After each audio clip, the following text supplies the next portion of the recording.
Assalamualaikum dan salam sejahtera. Anda bersama saya Nina Rozman dan ini Pantau Belanjawan, dan dalam jam ini kami akan bawakan pelbagai sudut pandangan, idea serta cadangan bersama ahli pada jemputan untuk kita memahami lebih mendalam bagaimanakah pengurusan dan juga perbelanjaan kerajaan yang telah dilaksanakan, termasuk juga dengan perancangan semasa. Dan episod kali ini kita nak beri tumpuan ataupun fokus kepada kerjasama IPT dan juga industri, di mana dalam pasaran pekerjaan yang berkembang pesat, permintaan untuk pekerja mahir selalunya mengatasi kumpulan bakat yang ada di Malaysia dan ketidaksepadanan antara keperluan industri dan juga kemahiran yang dimiliki oleh pekerja merupakan kebimbangan yang mendesak dan sedang ditangani secara aktif oleh kerajaan di seluruh dunia. Malaysia juga tidak terkecuali dan kerajaan mengambil langkah proaktif untuk merapatkan jurang ini dan memastikan peralihan yang lancar daripada pendidikan kepada pekerjaan. Dalam episod kali ini juga kita nak lihat bagaimanakah kerjasama IPT dan juga industri dapat diperkukuhkan, dan melalui kerjasama ini apakah antara langkah-langkah lagi yang perlu diambil untuk menyelaraskan kurikulum pengajian tinggi dengan keperluan industri semasa. Dengan itu kita mempersilakan tetamu kita yang sudah bersedia dalam talian adalah Profesor Madya Dr. Ridwan Cik Ros, merupakan Profesor Madya Fakulti Teknikal dan Vocational Universiti Pendidikan Sultan Idris. Saya nak ucapkan terima kasih Prof kerana sudi meluangkan masa bersama kami pada jam ini. Prof, pertama sekali kalau kita lihat, universiti banyak telah melakukan kajian dalam pelbagai bidang sektor, malah ia menjadi KPI kepada pensyarah-pensyarah dan lecturer. Namun sejauh mana kita nak lihat kajian-kajian ini memberi impak ataupun kesan kepada industri sendiri? Okey, terima kasih atas soalan. Pertama kali saya ucap terima kasih kepada Asrawani yang prihatin dan peka tentang bagaimana hubungan di antara institusi pengajian tinggi khususnya universiti awam dan juga industri. Di mana kita maklum bahawa dalam mana-mana plan induk perindustrian terkini 2030, plan pembangunan pendidikan Malaysia daripada pendidikan prasekolah ke sekolah menengah dan juga pendidikan tinggi menekankan tentang penting hubungan antara institusi latihan, institusi pendidikan dan juga industri. Kalau dulu sebelum kita bercakap tentang kerjasama erat di antara IPT dan industri, kita melihat setiap satu institusi pendidikan itu mempunyai fungsi-fungsi yang tersendiri. Sebagai contohnya universiti, kita selalu disebut sebagai Menara Gading. So universiti ini kita ada kelompok bijak pandai dalam kalangan akademia, iaitu pensyarah, dan juga kita ada mahasiswa yang disebut sebagai mahasiswa, iaitu golongan bijak pandai, golongan pemikir yang akan satu hari nanti akan menjadi bijak pandai yang membantu kepada pembangunan negara dan bukan sahaja dalam aspek menyediakan tenaga kerja berkemahiran tinggi ataupun tenaga kerja mahir, tetapi menjadi satu kelompok di mana mereka memikirkan apa yang penting untuk masyarakat, apa yang penting untuk negara, apa yang penting untuk peringkat kerjasama global. So di situ kita lihat peranan universiti sebagai satu nama universiti ataupun Menara Gading ataupun disebut Ivory Tower. So ia adalah satu simbol di mana peranan universiti itu sendiri sebagai satu tempat dirujuk oleh masyarakat dan juga industri. So dalam membincangkan tentang kerjasama IPT dan industri disebutkan tentang, kalau dulu kita pernah sebut tentang industry-led curriculum ataupun curriculum yang berpacukan ataupun berpandukan kepada industri. Ini bagi memastikan bahawa isu-isu yang selalu kita sebut sebelum ni, iaitu isu unemployability, padanan ketidakbolehpasaran, ketidakpekerjaan di antara graduan universiti dan juga apa yang diperlukan oleh industri tadi. Dan daripada situlah timbulnya istilah ketidaksepadanan ataupun mismatch. Dan dalam kajian yang kami lakukan di universiti melalui pelbagai agensi dan juga badan pemikir seperti MyRevet di UTHM, Institut Penyelidikan Teknikal dan Vocational Nasional di UTM, dengan pelbagai pakar rujuk dalam pelbagai bidang, kami mendapati bahawa hari ini definisi mismatch ataupun ketidaksepadanan itu harus berubah. Disebabkan oleh hari ini industri bukan memerlukan mereka yang mempunyai satu skill khusus dalam satu-satu bidang saja. Dia tak menjurus kepada TVET saja. Kalau TVET memang kita dilatih untuk satu-satu bidang vocation ataupun vocational, satu-satu bidang pekerjaan. Tetapi dalam konteks ekonomi digital, dalam konteks gig ekonomi hari ini, graduan di universiti, graduan di IPT harus mempunyai kemahiran yang pelbagai ataupun kita sebut sebagai multi skill. Dan daripada situlah kita tengok hari ini contohnya ada graduan yang mungkin lahir daripada dalam bidang kejuruteraan tetapi hari ini mungkin terlibat dalam bidang mempromosikan masakan, menghasilkan produk makanan sebagai contoh perkara Amin. So dekat situ kita melihat bagaimana kemahiran yang asas yang dipelajari oleh orang kata seseorang mahasiswa itu sebenarnya dikembangkan lagi dengan satu set kemahiran ataupun skill set yang tertentu untuk memastikan mereka bukan sahaja boleh bekerja dalam pelbagai orang kata apa, konteks pekerjaan, tetapi pekerjaan itu sendiri hari ini dalam konteks pada tahun revolusi industri pada tahun 2024 dan akan datang, revolusi industri 4.0 ataupun 5.0, kita memerlukan graduan yang multi skill. Sebab tu di peringkat universiti sendiri kita memang sangat bekerjasama rapat dengan industri bagi memastikan graduan yang keluar ini, walaupun kita kata tadi fungsi universiti adalah untuk melahirkan bijak pandai, sesuatu yang orang kata boleh menjadi penyumbang idea kepada masyarakat, namun dalam masa yang sama kita memikirkan tentang kebolehpasaran graduan sebab ini adalah salah satu perkara yang ditekankan bukan sahaja oleh Kementerian Pendidikan Tinggi tetapi juga agensi penarafan di peringkat antarabangsa seperti QS, Tamhaya. Mereka juga menekankan tentang betapa pentingnya kebolehpasaran graduan dari segi sudut bagaimana mereka yang bergraduat daripada universiti awam ataupun IPT secara umumnya, college university dan juga institut latihan, mereka boleh habis saja keluar, boleh bekerja di industri dan ready to work ataupun bersedia untuk bekerja pada hari pertama lagi. So dalam konteks yang lebih luas hari ini, kerjasama IPT dan industri itu kita lihat perlu dieratkan supaya kita dapat melahirkan graduan yang secocok, sepadan dengan apa yang diperlukan oleh industri dalam konteks kemahiran yang pelbagai. Jadi apa permasalahannya? Sudah tentu seperti yang Prof kongsikan sudah ada kerjasama antara pihak IPT dan termasuk juga industri untuk merealisasikan kajian-kajian ataupun kita boleh cakap impak projek ini kepada sesuatu industri. Tetapi apakah masalah utamanya banyak di peringkat IPT ataupun di peringkat industri sendiri ketika ini? Bagaimana? Okey. Terima kasih atas soalan. So isu yang selalu kita daripada dapatan kajian kita sebenarnya isu yang kita cuba highlightkan ialah isu tentang future proof graduate yang kita di peringkat Jabatan Pendidikan Tinggi, Kementerian Pendidikan Tinggi telah merencanakan satu blueprint ataupun pelan petunjuk bagaimana untuk menyediakan mahasiswa hari ini untuk keperluan industri dan juga keperluan masa depan yang dipanggil sebagai graduan kalis masa depan. Salah satu kriteria yang ditekankan itu ialah bagaimana peralihan kemahiran yang dipelajari di universiti, pengetahuan yang dipelajari di universiti ataupun IPT secara umum, pelbagai institusi pendidikan boleh dipindahkan secara lancar ataupun transfer of learning, transfer of training daripada universiti IPT kepada industri, dan itu menjadi cabaran di mana setting yang dipelajari di universiti itu tidak sama dengan apa yang ada di industri.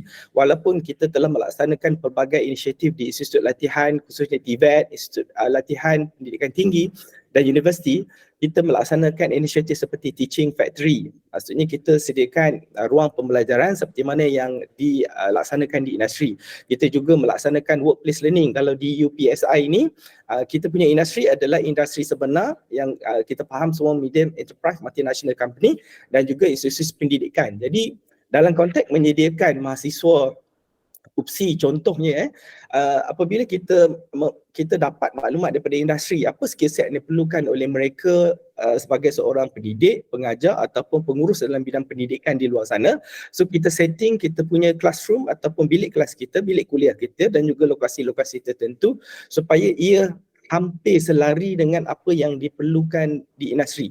Dan cabaran kita apabila graduan ini melalui proses workplace learning, work-based learning, apprenticeship ataupun perantisan di universiti ataupun di institut latihan, apabila mereka pergi ke kilang, setting kilang yang kita kata hari ini 97% industri di Malaysia ini adalah PMKS ataupun perusahaan mikro, kecil dan juga sederhana yang berbeza settingnya, dan itu memerlukan skill set kemahiran yang disebut tadi iaitu future proof graduate ataupun graduan kalis masa depan, di mana mereka harus mempunyai lifelong learning skill iaitu kemahiran pembelajaran sepanjang hayat.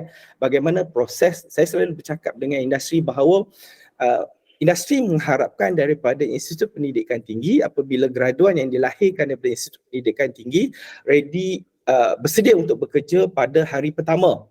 Namun demikian, cabaran kita ialah bagaimana mahasiswa ataupun graduan yang lahir daripada IPT ini mampu bersedia pada hari pertama dengan suasana yang baru, dengan cabaran yang baru. Dekat situ apa yang kita tekankan ialah kita ada satu istilah yang disebut kalau dalam konteks pendidikan disebut sebagai guru novis ataupun guru yang baru memulakan proses untuk mengubah iklim ataupun mengubah suasana mereka dengan cepat di tempat suasana yang baru. Dan di situlah kementerian yang mengambil kira pandangan tersebut telah melaksanakan program pembangunan profesionalisme guru baru, dan di situ disebut tentang guru novis.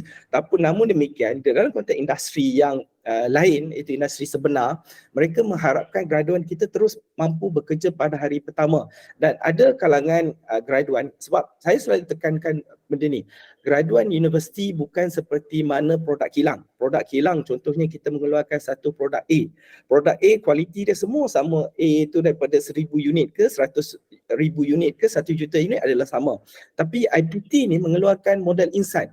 Modal insan yang mampu menyumbang kepada pembangunan negara, dan setiap modal insan yang dikeluarkan universiti, kita cuba capai satu set standard yang kita bangunkan. Contohnya dalam bidang TVET, kita ada standard kemahiran pekerjaan kebangsaan ataupun kita sebut NOS.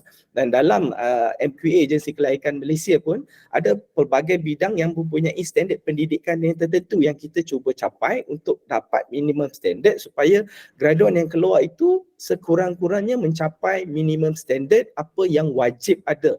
Dan kita juga bagi nilai tambah ataupun kita panggil nice to have ataupun benda-benda yang bagus untuk diberikan kepada mahasiswa sebagai nilai tambah. So dekat situlah cabaran kita. Mungkin kadang-kadang ada industri mungkin dapat satu kes di mana graduan tidak mampu bekerja pada hari pertama ataupun gagal menyesuaikan diri dengan tempat kerja baru. Mungkin graduan itu terus dilabel bahawa universiti itu tidak mampu menyediakan graduan yang mengikut acuan yang diperlukan oleh industri. Jadi saya minta untuk industri juga bahawa mereka kena bersedia bahawa graduan yang kita lahirkan, walaupun kita cuba mengikut acuan industri daripada universiti dengan konsep work-based learning, workplace learning dan juga konsep apprenticeship, namun demikian apabila mereka bekerja dalam syarikat yang pelbagai, dalam suasana yang baru, dalam iklim pekerjaan yang berbeza, dengan berjumpa dengan orang baru, kadang-kadang rate ataupun kadar transfer of learning, transfer of training itu mungkin berkurang berkadar mengikut keupayaan setiap graduan yang kita hasilkan. Dan kita bagi jaminan bahawa graduan IPT sepatutnya mencapai standard minimum yang diperlukan oleh industri. Walaupun hari ini kita tengok sebenarnya kita dah menyediakan graduan kita dengan persijilan profesional, persijilan tambahan supaya mereka bukan sahaja bersedia untuk bekerja dalam satu industri tapi mereka boleh bekerja dalam pelbagai bentuk industri. Baik, sudah tentu kita nak memastikan iaitu ketidakpadanan ini perlu berubah daripada sekarang, dan kita nak pastikan iaitu isu ketidakpadanan antara pekerjaan dan pendidikan ini harus berkurangan. Dan kita tahu, sekarang kita tahu iaitu expectation, apa jangkaan ataupun apa yang diharapkan oleh majikan berubah dengan ketara lagi daripada 10 hingga 15 tahun. Sudah tentu kita memerlukan strategi yang strategik yang boleh dilakukan IPT untuk menyesuaikan diri, model termasuk juga dengan silibus agar dapat memenuhi permintaan pekerjaan yang dikatakan berkembang dengan pesat. Tapi jangan ke mana-mana, Prof, banyak lagi yang akan kita bincangkan. Kita akan berhenti rehat seketika dan kembali selepas ini.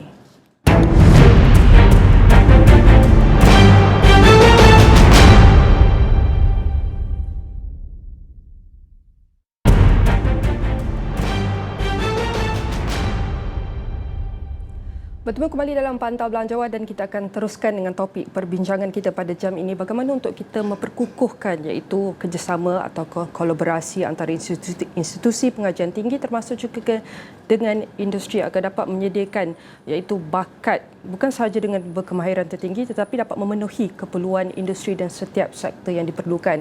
Dan kita masih lagi bersama tetamu kita yang masih setia bersama kami dalam talian adalah Profesor Madya Dr. Ridwan Cik Ros, merupakan Profesor Madya Fakulti Teknikal dan Vocational University Pendidikan Sultan Idris. Saya nak ucapkan terima kasih Prof kerana masih setia bersama kami. Banyak yang telah dikongsikan antara cabaran dan peluang dalam kita memberi tumpuan ataupun aspek kerjasama antara IPT dan juga industri dari pelbagai sektor, dan kita nak lihat juga iaitu antara expectation ataupun jangkaan harapan daripada majikan ini juga akan berubah dengan, kita boleh cakap, dengan ketara mungkin dalam 10 hingga 15 tahun yang lalu ataupun yang akan datang. Sudah tentu kita memerlukan strategi yang boleh dilakukan IPT untuk menyesuaikan diri, termasuk juga dengan model pendidikan, silibus untuk kita penuhi permintaan pekerjaan yang berkembang dengan dinamik sekali. Dan kita nak tambah juga dengan usaha kerajaan iaitu Academy in Industry.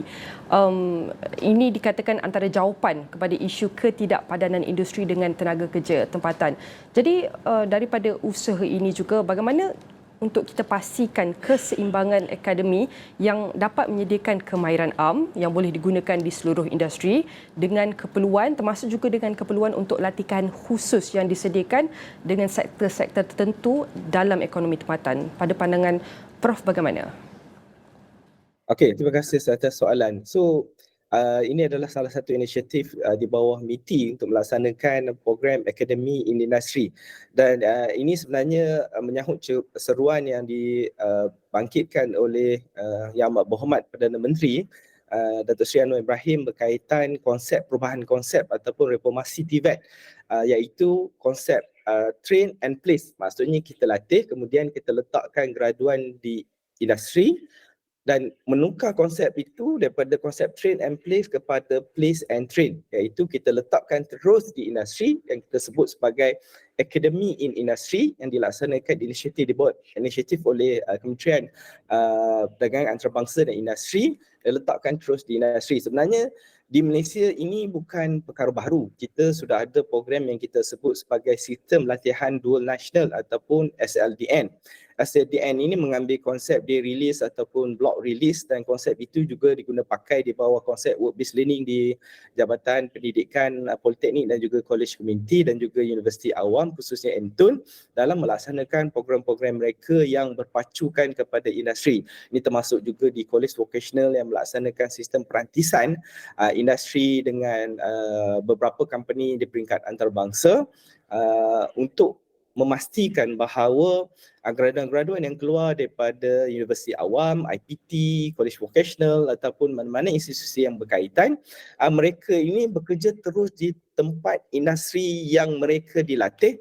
Maksudnya mereka dilatih kemudian diserap sebagai pekerja yang akhirnya meneruskan pekerjaan. Dan inisiatif ini adalah sebagai salah satu penyelesaian masalah kepada isu mismatch yang saya sebut tadi, di mana apabila kita melaksanakan konsep konvensional ataupun tradisional sekarang, iaitu train and place, di mana mungkin mahasiswa universiti, mahasiswa di IPT, pelajar di kolej institut latihan dan kolej-kolej latihan, so mereka dilatih setahun, 2 tahun ataupun 3 tahun di institut latihan, kemudian mereka bergraduat dan bekerja di industri.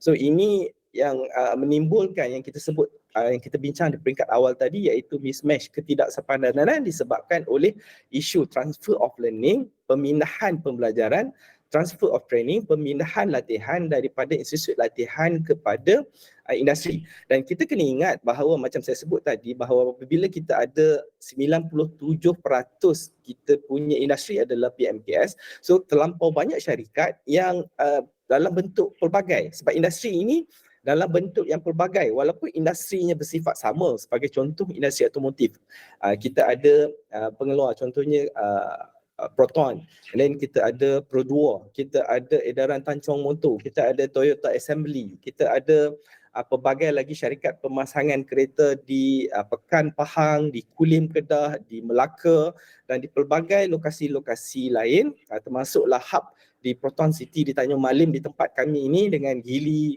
dan juga Proton, dan juga di hub di Hulu Selangor Sebagai contoh, so setiap industri ini mempunyai setting kilang yang berbeza sebab mereka menggunakan teknologi yang berbeza walaupun mereka ada robot, mereka ada high tech ataupun berteknologi tinggi ataupun teknologi lanjutan ataupun advanced teknologi dalam kilang mereka, namun setting kilang mereka ni adalah berbeza.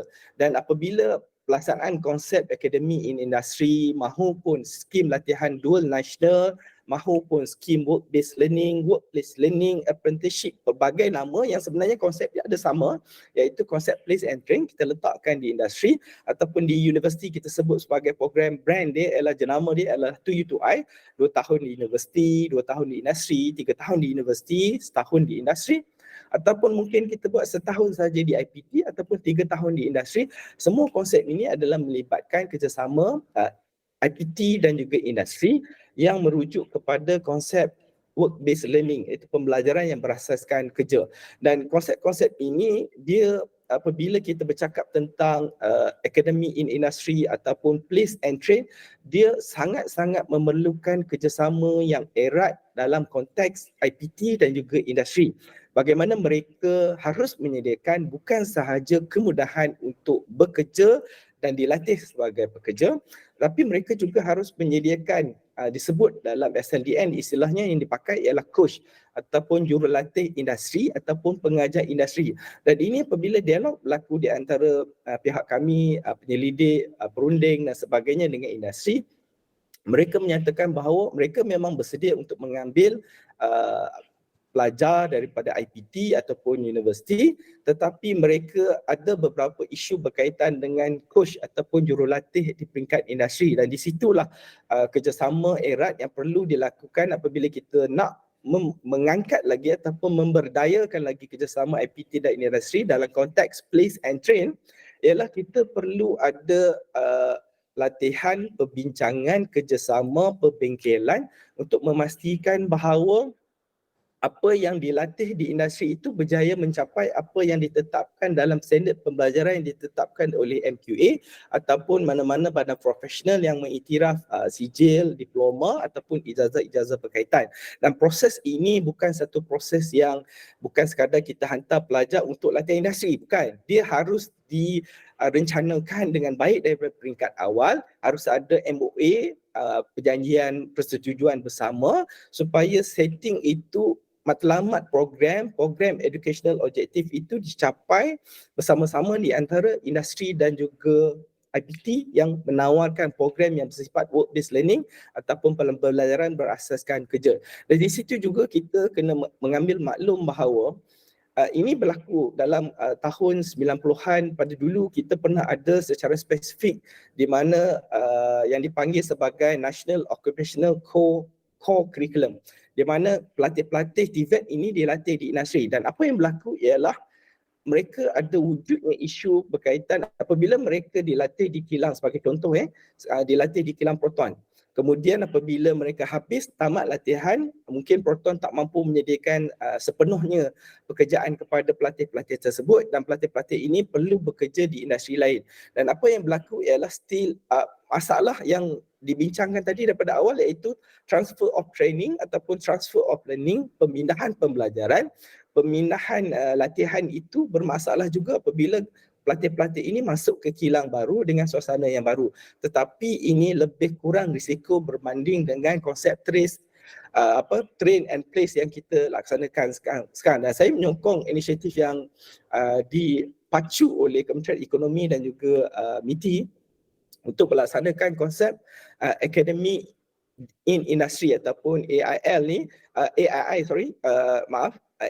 ini adalah salah satu inisiatif yang bagus untuk merapatkan jurang yang kita sebut tadi sebagai ketidaksepadanan ataupun mismatch antara apa yang dilatih oleh Institut Pendidikan Tinggi dan juga industri. Baik, tentu kita memerlukan kerjasama yang lebih menyeluruh holistik antara IPT dan industri agar kita dapat pastikan manfaat ini dapat diagihkan meretasi pelbagai jenis syarikat termasuk PKS yang telah dikongsikan oleh Prof sendiri. Kalau boleh saya nak tambahkan juga termasuk usaha kerajaan iaitu dengan Pelan Tindakan Inisiatif Nilai Tinggi Pertubuhan Tinggi iaitu HGHV untuk teknologi dan industri yang berasaskan digital yang dijangka dilancarkan pada Februari 2024 yang ini dikira juga pemerkasaan ekonomi baharu dan ekonomi bernilai tinggi. Jadi daripada semua usaha dan dasar polisi yang sudah dilaksanakan termasuk juga dalam perancangan semasa, adakah terdapat penilaian yang berterusan ataupun mekanisme maklum balas untuk kita pastikan keberkesanan iaitu program pendidikan dalam menghasilkan tenaga kerja yang sejajar dengan keperluan industri ini? Pandangan Prof.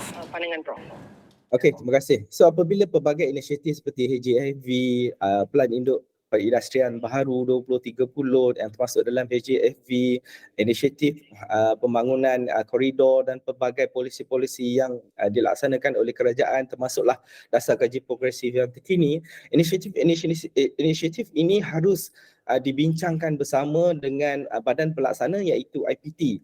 Isu yang berlaku ialah kadang-kadang polisi itu ditetapkan di peringkat pelbagai kementerian. Walaupun sekarang kita sudah ada majlis TVET yang menggabungkan 12 kementerian termasuk yang terkinilah 13 kementerian iaitu MITI yang melaksanakan Akademi Industri. Tetapi perbincangan ini apabila kita cuba melaksanakan inisiatif ini dengan industri, pelbagai pihak berkepentingan ataupun stakeholder yang berkaitan harus duduk sama berbincang bagaimana penyediaan tenaga kerja mahir. Sebagai contoh, HGFV mungkin dirancang oleh Kementerian Ekonomi, tetapi adakah dialog bersama dengan Kementerian Pendidikan Malaysia, Kementerian Pendidikan Tinggi, bagaimana universiti, institut pendidikan tinggi dan juga industri boleh duduk bersama membincangkan apa keperluan kurikulum yang diperlukan untuk melahirkan tenaga kerja mahir berkemahiran tinggi yang mampu bekerja dalam industri 5.0 dan juga pelbagai konteks industri 4.0 yang sedia ada iaitu AI, big data dan sebagainya. So skill set itulah yang diperlukan, yang kita perlu dapat maklumat itu secara langsung dari industri, disampaikan melalui pelbagai kementerian kepada Kementerian Pendidikan Tinggi ataupun Kementerian Pendidikan Malaysia, dan kita tidak lagi duduk secara silo.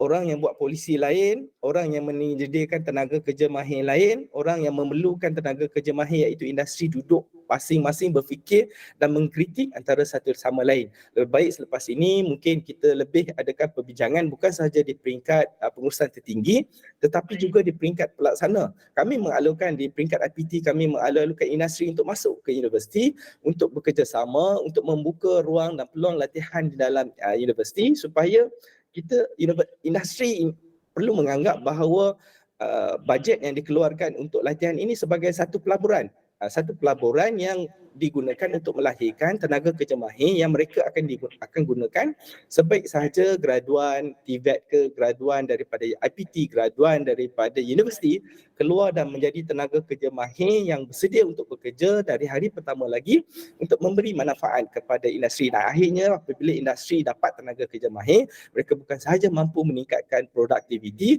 tapi dalam masa yang sama membantu pembangunan negara mencapai Pelan Induk Perindustrian 2030 dan pelbagai lagi inisiatif. Baik Prof, sudah tentu melalui kerjasama ini kita berharap pelajar dapat diberi peluang untuk memperoleh pengetahuan mendalam dalam bidang tertentu sambil diberi tumpuan kepada pembangunan kemahiran praktikal sendiri. Dan usaha ini bukan sahaja untuk kita membentuk individu yang berpendidikan tetapi juga untuk memastikan mereka dilengkapi dengan kemahiran yang relevan dan inovatif agar dapat memacu pertumbuhan ekonomi dan inovasi pada tahun-tahun akan datang. Sekali lagi saya nak ucapkan terima kasih kepada Profesor Madya Dr. Ridwan Cik Ros, merupakan Profesor Madya Fakulti Teknikal dan Vocational UPSI, dan semua perbincangan ini akan kami rangkumkan dalam astroawani.com dan semua platform digital Astro Awani.